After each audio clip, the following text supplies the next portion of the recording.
Are you aware of there's over $1 million that had been bonded by the town approved for road restoration and is sitting in an account. And then again this year, the DPW went and requested another $700,000 for road improvement, not even aware that they have that money sitting there that hadn't been spent. So, Mhm. and there's a whole bunch of, again, some financial issues, but a lot of management issues relating to, the police headquarters. There's also some issues related to DPW with Middlebrook.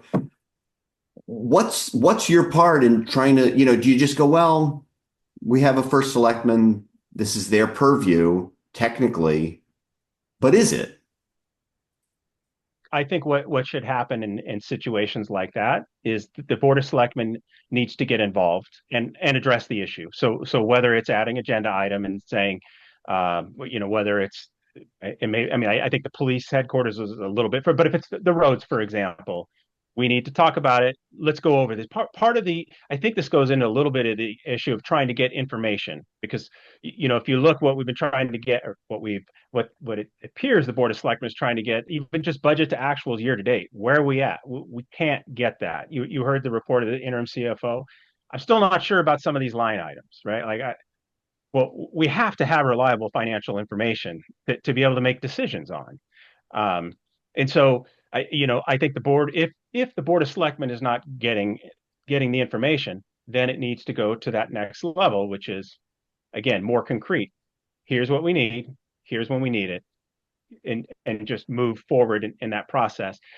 You touched a little bit on like the police. So the one thing I would say quickly on like the police building, regardless of what we do to town hall, is that we're a small town, and I think we need to recognize maybe when we don't have the expertise or the resources. So a project manager probably should have been hired, a third party.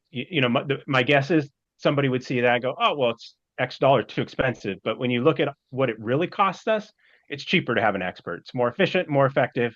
I tell my clients that all the time. But it is. It's so much better to have people that specialize in that. And that's not to say that I think it was Frank that he wasn't qualified, but he has a full time job. Like he's already, and now and that's the very big project. We don't have many of those projects in town. Again, I don't know Frank's background or whatever, but we can hire a firm that just does project management and it's their responsibility and they're going to oversee and they're going to talk to the subs and they're going to make sure it's done on time.